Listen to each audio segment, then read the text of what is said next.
The sun blessed the morning with its gentle warmth, a comforting sight after days of unrelenting rain. The school principal announced classes would resume.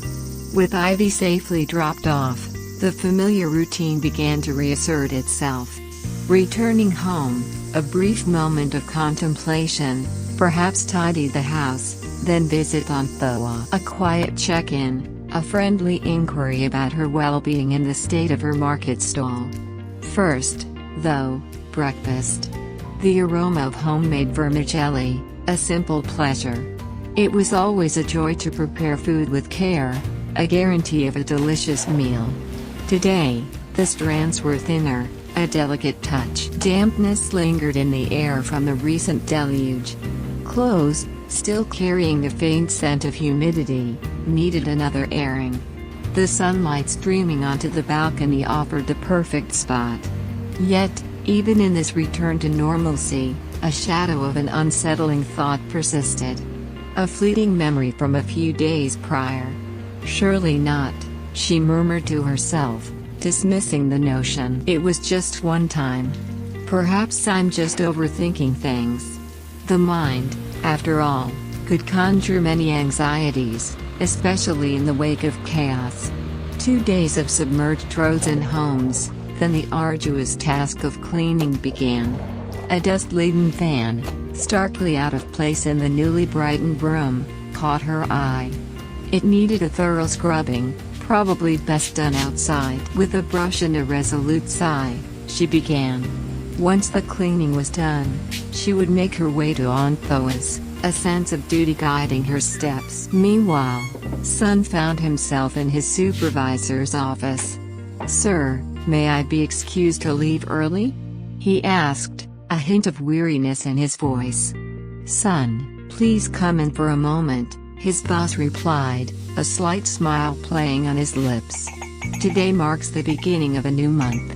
Our grand opening was unfortunately marred by the floods. It's thanks to you and a few other dedicated team members that we managed to bring the situation at the store under control."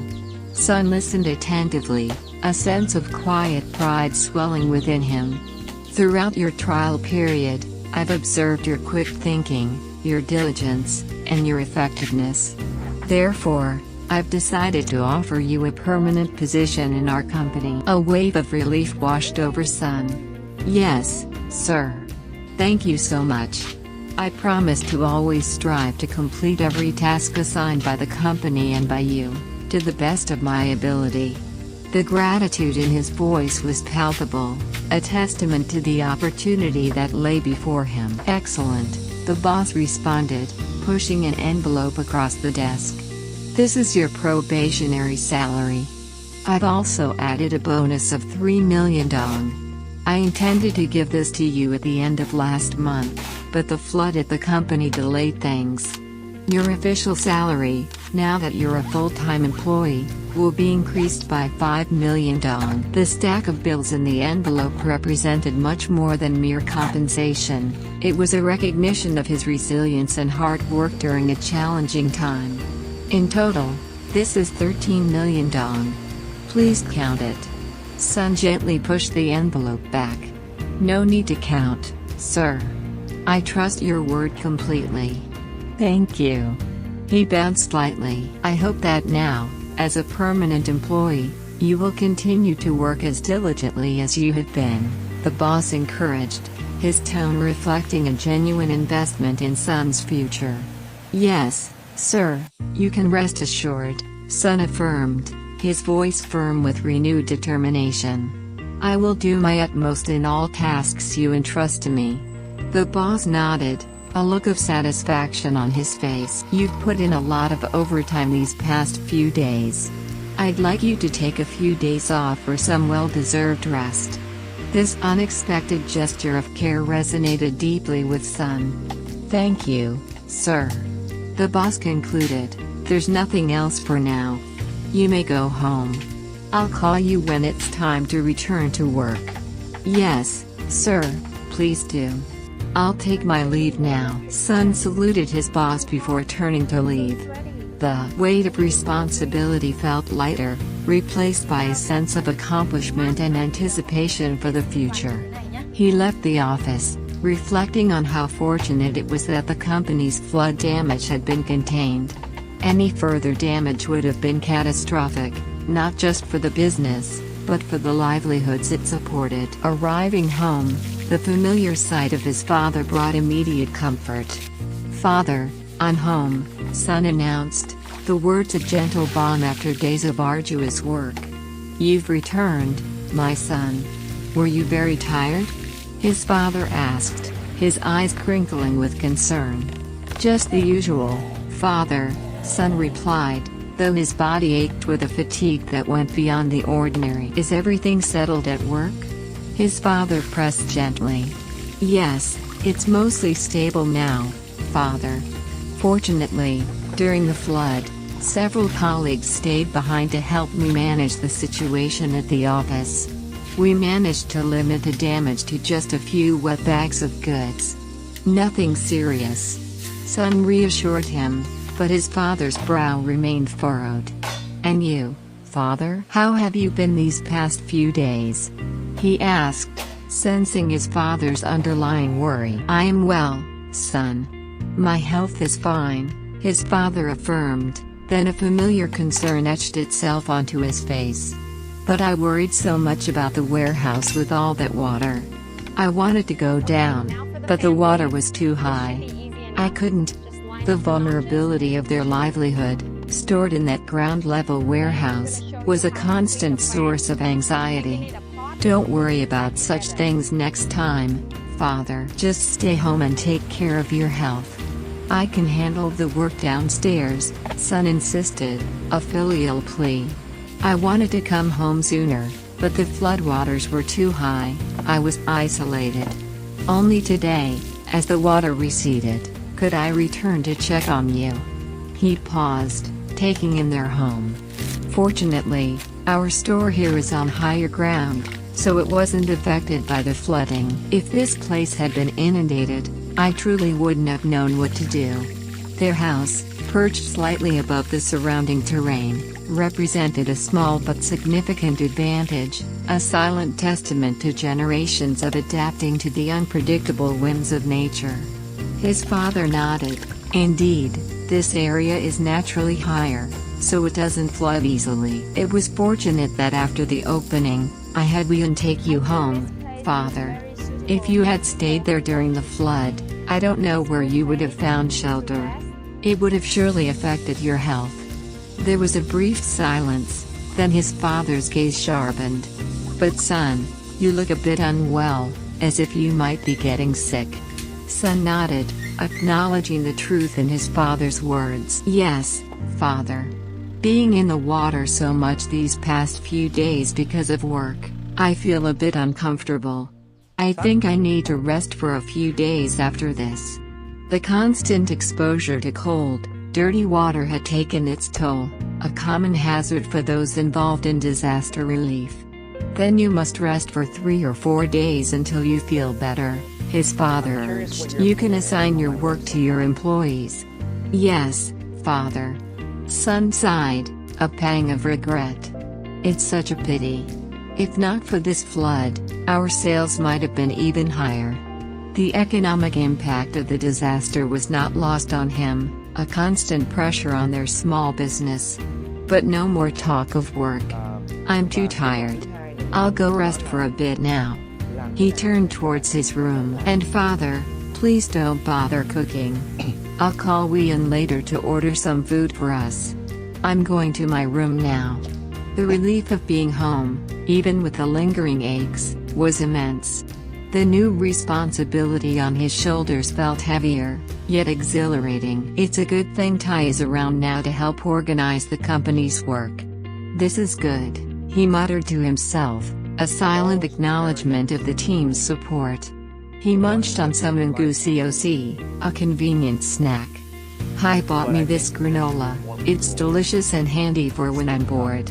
The electricity should be fully restored tomorrow. I should probably go to the market then. The house feels too quiet." Later that morning, Chu-san arrived at Aunt Thoa's, the air outside still damp, the roads showing signs of recent disruption. Auntie, it seems the roads out there aren't fully clear yet. So please, stay home.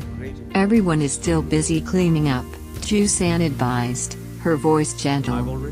Today, Ivy's teacher said they were accepting children, so I took her to school. Auntie Thoa nodded, a small smile forming.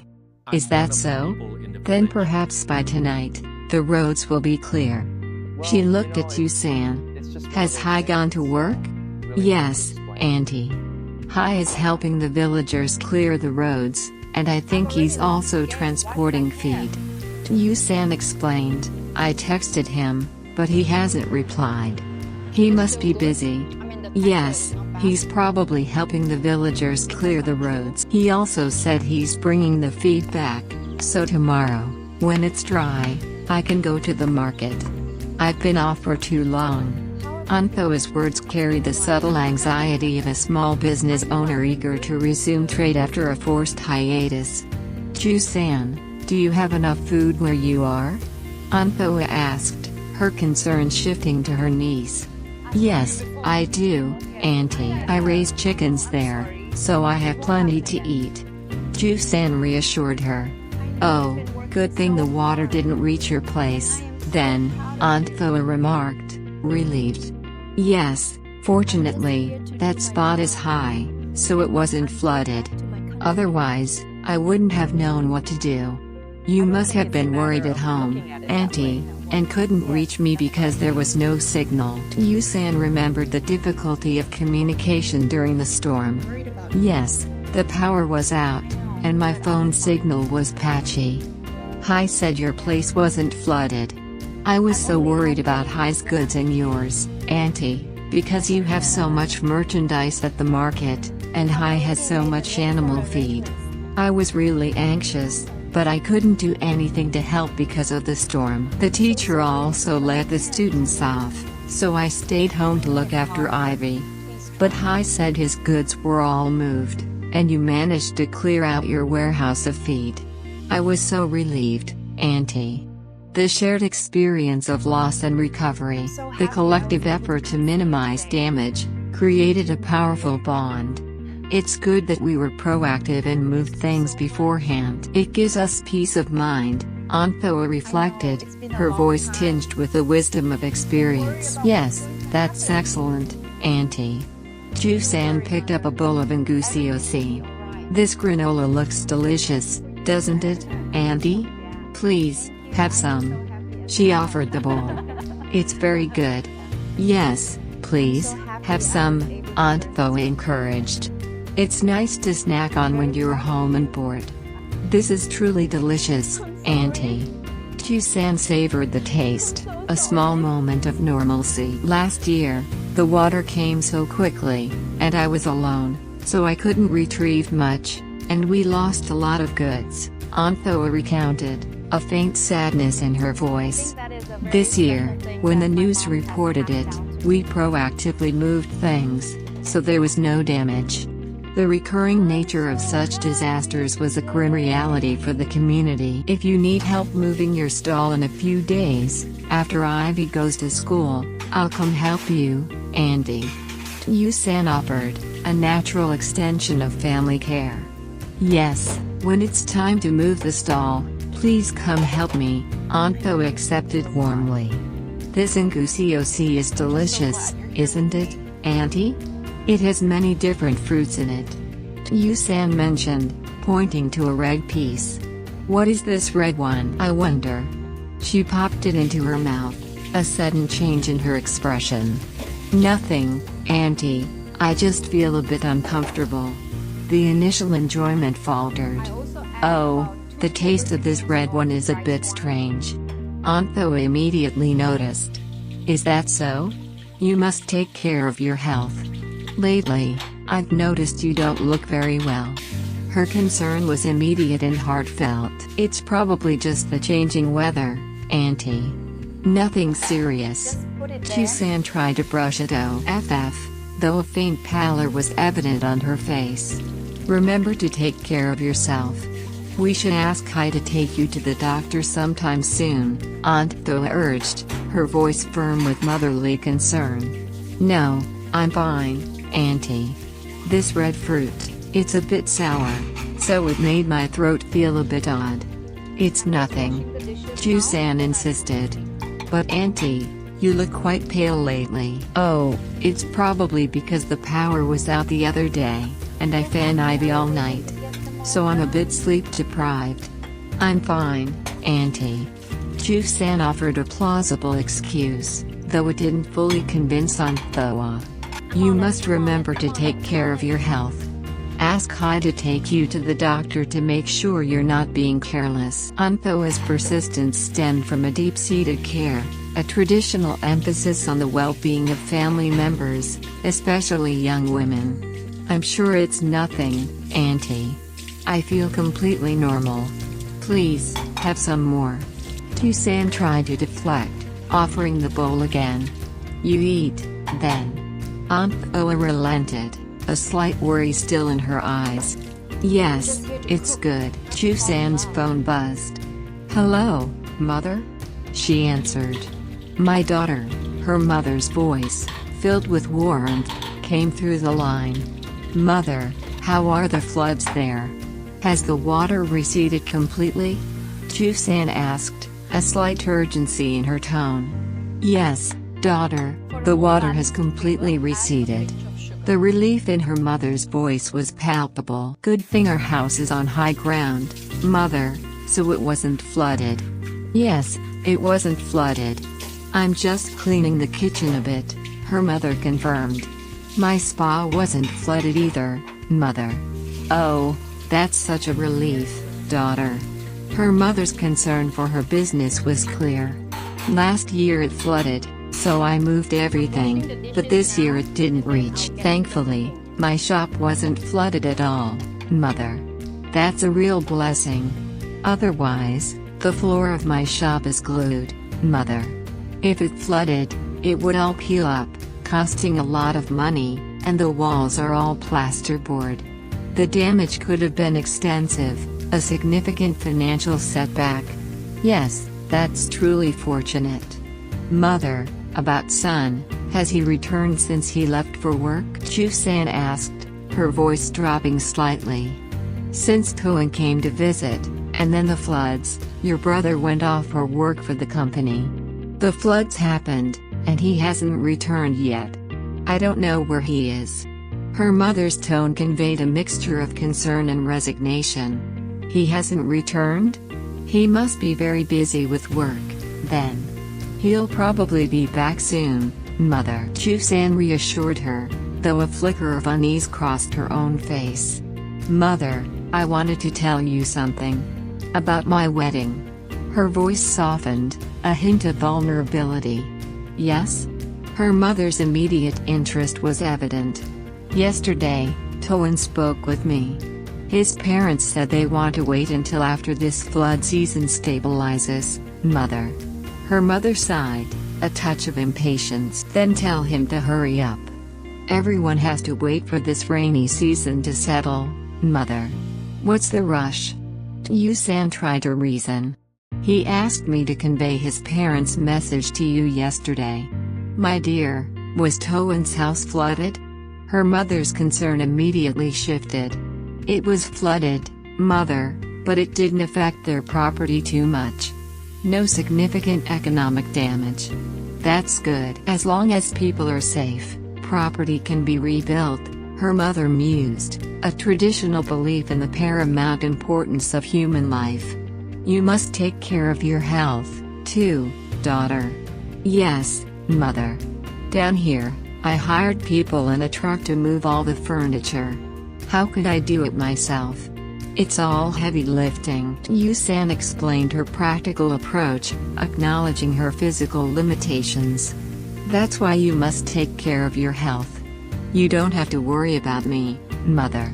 But you really must urge Thoa to hurry, her mother insisted, her voice firm, a hint of desperation. I'm worried about you. What if you get pregnant before the wedding? ? That would be terrible. So you must try, urge him. All right? Then, Mother, I'll let you get back to work. Goodbye, Mother. The conversation ended, leaving Tusan with a renewed sense of pressure regarding her future. It's been days, and he said he'd be back today. I wonder if he's almost here, Auntie Thoa mused, her thoughts on Hai. Tusan, she called out, I told Hai to buy you a power bank and a portable fan. The weather forecast says another big storm is coming. If the power goes out, Ivy won't be able to sleep in the heat. The foresight was practical, born of experience. Yes, I also told him to buy one, but I don't know where. The roads might just be clear today. I'll try checking some general stores. Otherwise, I'll tell Hai to buy it tomorrow. Tusan agreed, the urgency of preparedness settling in. Another storm is coming. We must be prepared. Otherwise, if the power goes out, it'll be a disaster. Auntie Thoa emphasized, a shared anxiety hanging in the air. What about Hai's goods, Auntie? Will they be alright if he moves them too soon? Tusan worried. I think he'll only move a little at a time. If the storm comes suddenly, we won't be able to react, and everything will be ruined. But Hai said the water hadn't reached his store yet, just close to it. Tusan remembered. You're back? Auntie Thoa asked as Hai entered. When did you get here, sister? Hai asked, surprised to see Tusan. I've been here for a while, talking with Auntie. I messaged you this morning, but you didn't reply. Oh, really? I was helping everyone clear the mud outside, so I didn't check my phone, Hai explained, covered in the grime of his recent labors. Have the roads been completely cleared, son? Auntie Thoa asked. Almost, Mother. The cleaning is nearly done. There's a lot of mud, so it might take a few more hours, but it should be clear. Then I guess I can go to the market tomorrow. Then, Auntie Thoa said, a hopeful note in her voice. You stay home and rest, Auntie. No, I've been resting for days. I need to go see how the goods are doing. Auntie Thoa insisted. Tusan, she turned, why don't you stay here for dinner with us tonight? Stay for dinner tonight, Auntie? Tusan hesitated. Yes. Hai, cook dinner later. Tell Tusan to stay. I was planning to visit for a bit, ask about you and Hai, then go home to harvest, Tusan explained. Because of the storm and floods, many orchards have ripe fruits that couldn't be picked. The orchard owners have called, so I plan to take advantage of the sunny weather today, with Ivy at school, to go harvest. The delicate balance of agricultural work and natural cycles was a constant pressure. I was thinking of coming here for dinner, but I probably won't be home. Toan and I have to go check on some flooded pomelo orchards, Mother. Hai interjected. Is that so? I was planning to go immediately, but the mud from cleaning outside splashed on my clothes, so I came back to change. I'll go right after this. He was clearly eager. Then another time, perhaps. Auntie Thoa understood. Yes, another time, Auntie. Besides, Hai is busy with his work now. Those pomelo orchards, I've already placed a deposit on them. I heard the flooding was very deep, Mother, up to the tops of the trees. I don't know how much we can save. The anxiety in his voice was palpable, reflecting significant financial risk. Then you must go see what the situation is, Auntie Thoa urged, her voice filled with understanding. I've already called Toan, and we'll go check it out later today. We've placed deposits with several households across the river, and now we hear that almost all the fruit has fallen due to the flooding, Mother. The news was grim, hitting close to home. Is that so? Oh, the poor people. To have the harvest ruined just when it was ready, Auntie Thoa lamented, her heart aching for the farmers. Last year, it was the same, a storm around this time, and the villagers suffered heavy losses right at harvest. This year, it's the same time again. Even Mr. Hone's orchard across the river, which is on slightly higher ground, was affected. The cyclical nature of these disasters was a cruel burden. The poor people, indeed. We're lucky to be healthy, we can always make money later. But in many places, people even lost their lives, Chu San reflected, a somber reminder of the human cost beyond property. Yes, in many areas, the roads were completely washed out, making them impassable, Auntie Thoa added, shaking her head. Our region's natural disasters are still relatively mild compared to others. Looking at the news and weather reports, brother, in central Vietnam, the rain and floods covered entire rooftops. It was widespread. Here, the water recedes quickly after a short period, Chu San said, grateful for their relative fortune.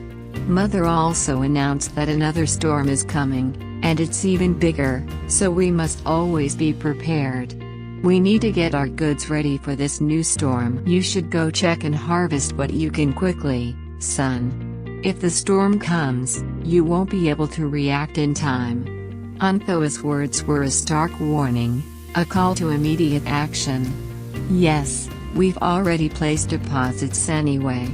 Then you should go now, before it gets too late, Auntie Thoa advised, her concern paramount. I'll head back too, Chu San said, rising. Alright, hi, take her home. Yes, after I change, I'll take Chu San home, Hai agreed. Go change now and leave soon, son. And take Chu San home. I'll go change now. Chu San secured the bag of ngusiosi. I'll tie this up, Auntie. Have some more, Auntie Thoa offered. No, thank you, Auntie. You keep it here. When you're home and bored, you can snack on it. Chu San demurred. I'm done changing, Hai announced. Then I'll take my leave now, Auntie. Goodbye. Chu San bowed slightly as Hai and Thoan left to inspect the flooded pomelo orchards across the river. A thought struck Auntie Thoa. Oh, I forgot. I need to tell Hai to take Chu San for a checkup. She looks so pale lately.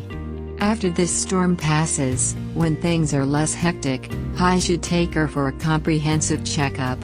The lingering worry for Chu San's health remained, a silent undercurrent to the day's events. Mother, I'm home. Son's voice echoed through the house, a mixture of exhaustion and relief. I was so worried it would flood our house that day.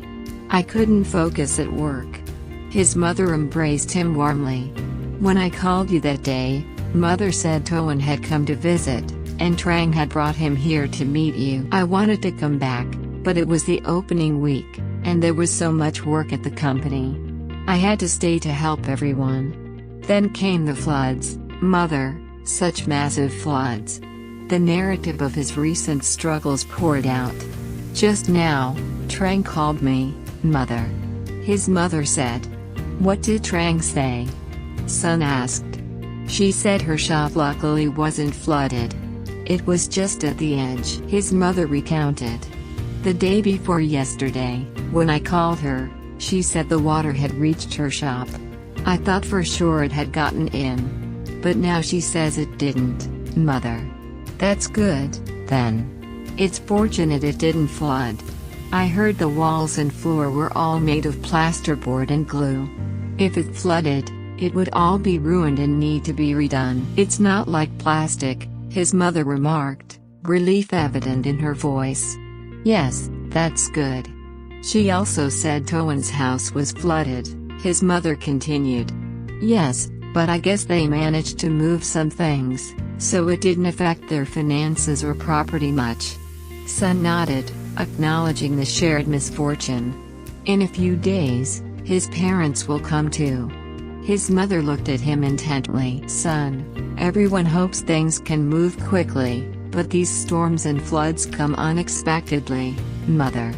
The storms and floods have disrupted everything for our family, he sighed, resigned. What can we do? We have to be understanding. This is a problem for everyone, not just their family. The floods affect everyone. Our family's plans will just have to be delayed." His mother's wisdom shone through, placing personal desires within the larger context of community hardship. "Mother, have you been out? It flooded terribly out there, absolutely horrific. Some houses were completely submerged, others only their rooftops showing. Only today, after they cleared the roads, could I pass through. I only saw it on TV. Some houses, the roofs were completely blown off, everything gone. Why are there so many natural disasters and floods this year? And now, another storm is coming, heading for our country, for northern Vietnam. In 3 or 4 days, I think I'll have to go back to work at the company. This flood will be even bigger than the last one. I'm worried it will flood our house again. If it did, how could I work in peace?" Son's voice was heavy with the weight of looming threats. "Don't worry, son. Our house won't be flooded this time." His mother tried to reassure him. "Mother, I have something to tell you. I got a permanent job now, Mother." The words, though delivered with quiet pride, were a beacon of hope. "My son, that's wonderful!" his mother exclaimed, her eyes shining. "Yes, my boss said he'd take me on. I'm so happy, and the salary is high. From now on, I can take care of you, Mother. Don't worry." He spoke with genuine affection, fulfilling a son's duty. "My boss said that because everyone helped the company through the floods, he gave me a bonus of $3 million, making it $13 million in total, Mother." He explained the recognition he received. "That's fantastic. My boss paid my salary yesterday, and I just got paid, so I could finally come home to visit you today. That's wonderful."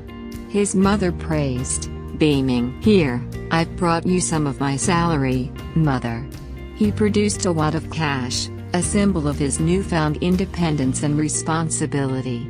"Here, Mother, take this. And take $2 million for yourself for travel and miscellaneous expenses." "No, Mother, I'll just take $1 million. Here, you keep this. $1 million is enough for me for travel and gas. The company also provides food, so I don't need much. You keep it for me, Mother. I'm giving this to you, Mother. You keep it for me. This is my first month's salary," he insisted, wanting her to benefit fully from his efforts. "Mother, your phone is about to break, I saw it." He then pointed out a practical need. "Oh, this phone, I can still use it, it's not completely broken yet," she demurred, reluctant to spend. "No, Mother, just buy a new one. Treat yourself. You save up, you keep it. I'm tired. I'm going to change clothes and rest. You can go and cook rice now, Mother," he urged her, sensing her resistance. "All right, I'll cook rice, you go and rest. My back aches." Son went into his room, leaving his mother filled with joy and pride. "My son got a permanent job. My son is finally growing up," she thought, a happy sigh escaping her lips. "Oh, yes, I'll go down to the kitchen and get the fan. It must be dry by now." Meanwhile, across the river, Auntie Thoa surveyed the devastation. "Hello, brother, this orchard looks terribly flooded, doesn't it?" Thoa's voice was filled with dismay. "Oh, God, so many fallen fruits. Almost all the trees are submerged, right? The water still hasn't fully receded. Everything is lost except for a few fruits on the highest branches. This is such a massive loss for the farmers." Auntie's tone reflected the shared grief. The scene was heartbreaking, a once vibrant pomelo orchard now a watery expanse, its green canopy replaced by a murky brown. Many trees had completely lost their fruit, the remnants scattered on the muddy ground, their stems severed. The remaining water, still inches deep, attested to the prolonged submersion. "We invested so much in this orchard, didn't we?" Thoa asked, his voice raw with disappointment. "Yes, we placed a deposit on it. The financial implication was immediate. This was not just a loss for the farmers, but for their burgeoning export business. Before, I estimated we could harvest about 20,000 fruits, right? Thoa continued, the stark contrast between expectation and reality. Now, how much is left? And there are so many more trees out there still submerged. We can't even reach them to inspect properly. Almost everything is lost, brother. The outer rows of trees, shorter and more exposed, had suffered the worst. Only a few fruits remain on the tall tree's highest branches, but it's not worth much. The outer ones are almost completely gone, as the trees are shorter, and they were completely submerged. Assessing the damage, added a broader perspective. Our deposit is a loss, yes, but the farmers will suffer far more. All their hard work, their fertilizers, their care for these trees. The trees that have been submerged for so long will likely die. Even if they don't, they will be severely stunted. He pointed to the waterlogged earth. The water hasn't even fully receded, and they say another storm is coming. Will it flood again? The uncertainty was crippling, a constant threat to livelihoods. Alright, let's go check the orchards further up, Hai suggested, a sense of urgency. Yes, let's go check the higher orchards. See if they've been less affected. Their journey continued to other severely flooded areas. Let's go check some more heavily flooded orchards, brother. See how everyone else has been affected, Thoa suggested. This is Mr. Hone's orchard, right? Thoa asked as they arrived at another site. Yes, this one. It's completely gone. It's in a low-lying, bowl-shaped area, and look, the watermarks are still here. All the trees in this depression are lost. The farmers have lost everything. Hai gestured to the surrounding devastation. The fruits are all over the ground. Such a waste, isn't it? The natural disaster has caused such heavy damage. The poor people. The sight was heartbreaking. For these farmers, who relied on a single annual pomelo harvest, such repeated flooding was catastrophic. Every year, when it floods like this, the farmers who depend on these pomelo harvests lose everything. And just when it's time to harvest, natural disasters strike. The cyclical nature of their misfortune was a cruel reality. This area is beautiful for growing trees, but when the floods come, everything is submerged. I wonder if the trees will survive? Thoa asked, a somber note in his voice. It's hard for them to survive. Even the taller trees like those over there were almost completely submerged. The shorter ones in the lower areas were completely drowned. The floods this year were truly massive. Hai reflected on the sheer power of the water. All the hard work and money spent on fertilizers by the farmers. This orchard, we've lost our entire deposit. The acceptance of loss was stark. This is a low-lying area, and with its bowl shape, it's just so vulnerable to flooding. The trees over there are all dead, their leaves withered. They were submerged too deeply, waterlogged for days. This entire orchard is completely dead, even the trees themselves, Hai stated, a grim finality in his voice. If floods like this happen every 1 or 2 years, then nothing can be planted here anymore. They'll probably have to switch to planting corn or beans, crops with shorter harvest cycles. The long-term implications for land use and agricultural strategy were profound. Yes, they're all dead. Oh, God, such a vast area. This must be 500 or 600 pomelo trees here. Thoa surveyed the wide expanse of devastation. Let's go take a closer look, he urged. Each pomelo tree can yield about 4 million dong a year in harvest. 500 or 600 trees means this family alone has lost at least 2 billion dong. Hai calculated the staggering financial loss. Nature is truly cruel. So much effort, so much wealth, gone for these people. The helplessness in the face of Su Ch power was palpable. This means our order to Singapore won't meet its target, won't have enough quantity. Hai's voice was strained, the immediate business impact clear. Yes, we'll have to talk to our partners again. Tonight, I'll draft an email to send to them, see if they will accept our explanation. The concept of force majeure, unforeseen and uncontrollable events, would be crucial in their negotiations. Take pictures, brother. Take photos of the current situation, and I'll send them to you tonight so you can email them. Thoa suggested, already thinking of documentation. Good idea. Take several pictures of the current state of things. From next year, I'll definitely learn from this experience. We won't place deposits on orchards in such low-lying areas, Thoa resolved, the lesson hard learned. We didn't know the floodwaters could rise this high. The weather is so unpredictable now, with frequent flash floods. Hai acknowledged the changing climate patterns. The two men stood, surveying the ruined fields, a potent symbol of resilience.